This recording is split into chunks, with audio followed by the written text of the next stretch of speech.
Bab 647. Aku tidak mampu membelinya. Niat pedang menghilang. Harus diakui bahwa Sander memang kaget. Sebab, dia tidak menyangka kalau kekuatan wanita di depannya justru bisa membuat kekuatan pedang tak tertandingi menghilang. Perlu diketahui, sebelumnya ketika dia bertarung melawan seorang ahli dari ranah Shinto, ahli tersebut bahkan tidak mampu menghancurkan kekuatan pedang tak tertandingi.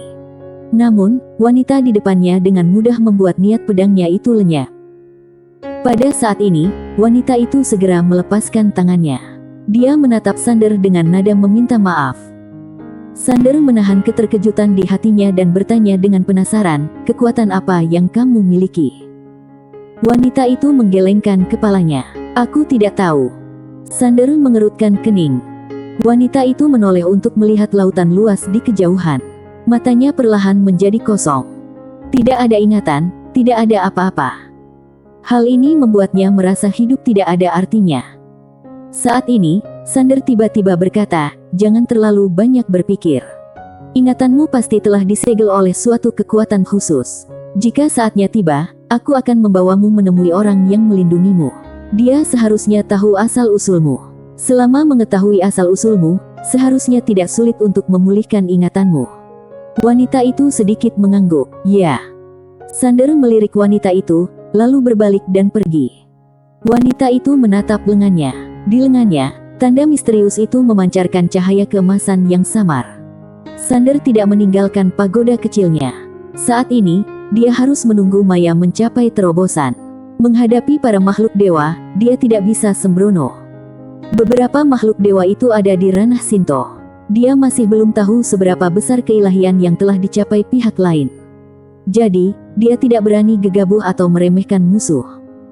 Sander menemukan dataran, duduk bersila, menutup matanya perlahan, dan berkonsentrasi. Berkultivasi. Pertarungan selama periode waktu ini memberinya perasaan samar bahwa dia akan menerobos. Jika orang lain mencapai ranah kaisar dan ingin melanjutkan terobosan, itu pasti sangat sulit. Namun, dia berbeda karena dia memiliki 8 garis keturunan leluhur. Baginya, dia tidak punya masalah dengan sumber daya. Dari segi ranah, dia selalu berlatih sesuai keadaan. Fokusnya masih pada ilmu pedang. Kekuatan wanita tadi mengingatkannya bahwa kekuatan pedang tak tertandingi masih belum terkalahkan. Dia masih memiliki kekuatan untuk menerobosnya. Jadi, ketika bertarung melawan orang lain, dia tetap tidak bisa menganggap enteng. Sander melepaskan kekuatan pedang tak tertandingi. Kekuatan pedang tak tertandingi memelesat ke langit. Hanya dengan satu gerakan pikiran Sander, kekuatan pedang tak tertandingi di langit langsung berubah menjadi ribuan pedang energi. Ribuan pedang energi tersebut berputar dan melayang di atas kepalanya, lalu menciptakan pemandangan yang sangat mengesankan. Saat itu, dengan satu gerakan pikiran Sander, ribuan pedang energi tiba-tiba berkumpul menjadi satu pedang. Dia mengarahkan jarinya. Pedang itu langsung jatuh ke dalam tubuhnya. Dalam sekejap, Sander menunjuk. Ribuan pedang tiba-tiba memelesat keluar dari ruang dan waktu di depannya. Penumpukan. Bam.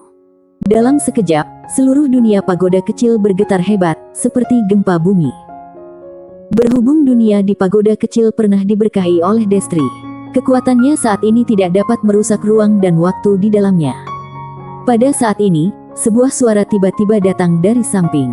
Sobat, kemampuan pedangmu sangat luar biasa. Sander berbalik dan melihat bahwa Sony yang berjalan ke arahnya. Sander tersenyum dan berkata, ini memalukan. Sony tampak sedikit serius, kekuatan pedangmu tidak dapat diremehkan bahkan oleh ranah Shinto. Kalau dipadukan dengan pedang sucimu. Omong-omong, ekspresinya menjadi lebih serius. Pedang Kingsuan milik Sander yang dia gunakan secara pribadi, benar-benar di luar standar. Mendengar kata-kata Sony, Sander tersenyum tipis. Sejujurnya, dia juga penasaran, jika sekarang dia menggunakan pedang Kingsuan untuk menerapkan jurus menebas langit menghunus pedang dan penumpukan, seberapa besar kekuatan yang bisa dicapai.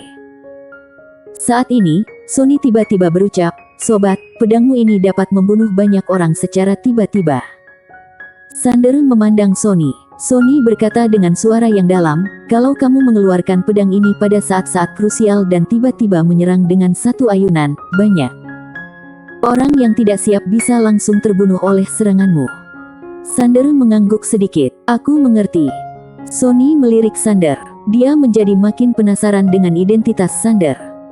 Selanjutnya, Sander mulai menggunakan kekuatan pedang tak tertandingi untuk melatih berbagai teknik pedang. Teknik pedangnya yang paling kuat saat ini adalah jurus menebas langit menghunus pedang dan penumpukan. Namun, dia tidak menggunakan pedang King Xuan, melainkan tetap menggunakan niat pedangnya sendiri. Selain berlatih, Sander juga meluangkan waktu setiap hari untuk mengajari Dinda dan yang lainnya berlatih. Dinda dan Galuh berlatih di pagoda kecil. Sekarang, mereka telah mencapai ranah peri Suyue di dalam pagoda kecil, dan kecepatan kemajuan mereka bisa dibilang mengerikan.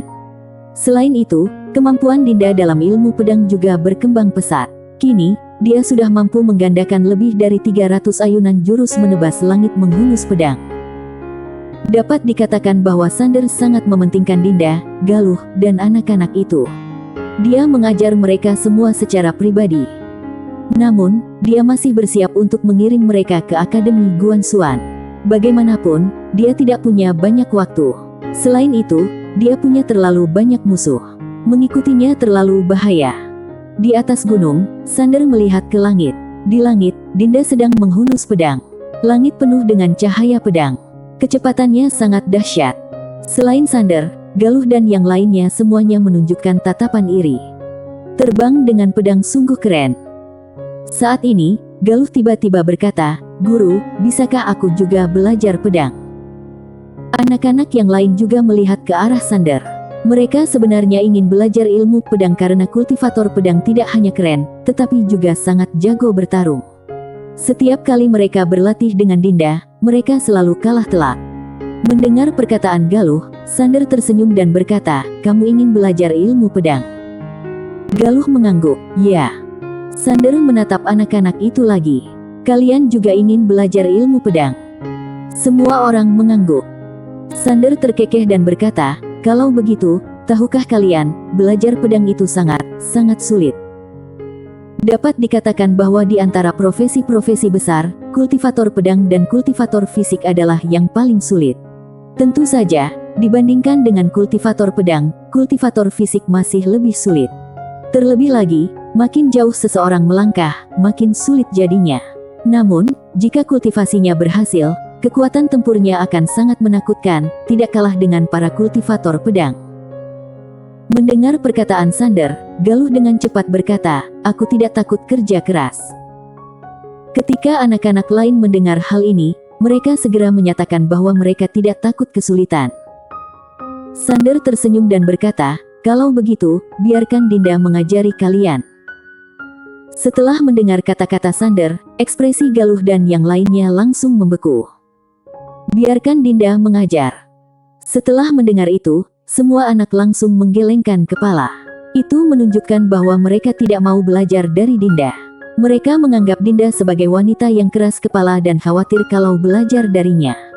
Dengan sifatnya yang meledak-ledak, mereka mungkin akan dipukul 5 kali dalam sehari.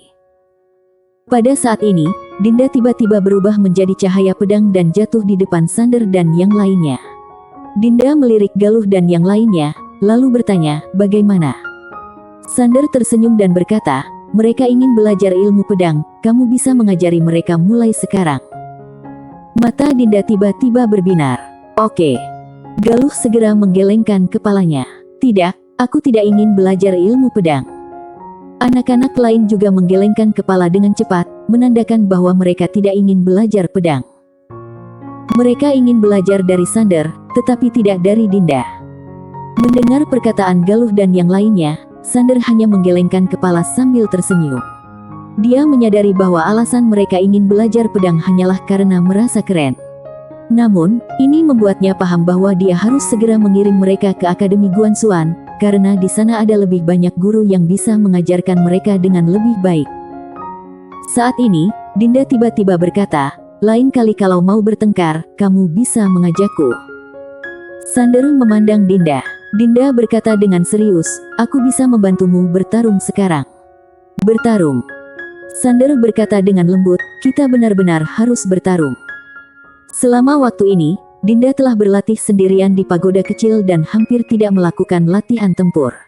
Ini tidak bisa dibiarkan. Seorang kultivator pedang yang tidak mengalami pertempuran nyata hanya akan menjadi hiasan semata. Kalau menghadapi lawan yang sebenarnya, dia bisa mengalami kerugian besar. Mendengar perkataan Sander, Dinda langsung bersemangat. Setelah berlatih sekian lama, dia hanya berlatih dengan Galuh dan lainnya, tetapi itu tidak ada tantangannya sama sekali. Selain Galuh yang sedikit lebih tahan pukul, anak-anak lainnya terlalu lemah dan tidak bisa dijadikan teman duel yang layak. Saat ini, Arya datang bersama Putih. Dia masih mengenakan kaos putih, celana jin robek, dan sepasang sepatu putih. Dia terlihat sedikit nakal. Arya menjilat manisan gulanya. Dia melirik Dinda di sampingnya, lalu bertanya, "Murid barumu?" Sander tersenyum dan menjawab, "Benar." Arya sedikit mengangguk. "Muridmu adalah murid kami." Sander terdiam. Ketika Dinda melihat Putih, matanya tiba-tiba berbinar. Dia berlari ke arah Arya dan bertanya, "Bolehkah aku memeluknya?" Putih berkedip, lalu mengulurkan kaki kecilnya untuk memblokir Dinda dan mengungkapkan penolakannya. Melihat reaksi Putih, Dinda langsung makin menyukainya. Dia menoleh untuk melihat ke samping Sander. "Guru, bantu aku membeli satu ini." Mendengar kata-kata Dinda, Sander dengan cepat menggelengkan kepalanya. "Aku tidak mampu membelinya." Meskipun dia kaya, dia benar-benar tidak mampu memiliki leluhur roh. Arya melirik Dinda, lalu bertanya, "Apa kamu ingin bermain dengan kami?" Dinda mengangguk cepat untuk mengungkapkan pikirannya. Arya memandang Sander, "Biarkan dia bermain bersama kami." Sander menggelengkan kepalanya dengan cepat. Dia harus pergi ke akademi untuk belajar dan tidak bisa bermain dengan kalian. Lelucon apa ini? Dinda bukanlah orang baik. Jika dia mengikuti Arya dan Putih, dia pasti akan menjadi bandit wanita di masa depan. Mendengar bahwa Dinda akan belajar di akademi, mata Arya tiba-tiba berubah menjadi kasihan padanya. Belajar adalah hal yang paling membosankan. Menurutnya, hanya orang yang tidak punya masa depan yang akan belajar. Arya memandang Sander. "Kapan rampoknya?" Sander tercengang. Arya segera mengubah kata-katanya, "Kapan pertarungannya?" Sander hendak berbicara, tetapi aura yang sangat kuat tiba-tiba datang dari kejauhan. Mereka bertiga menoleh dan melihat. Di ujung langit, ruang dan waktu di sana bergetar hebat. Aura kuat menyebar dari kejauhan. Melihat pemandangan ini, sudut mulut Sander tiba-tiba terangkat. Maya membuat terobosan. Ranah leluhur. Bersambung.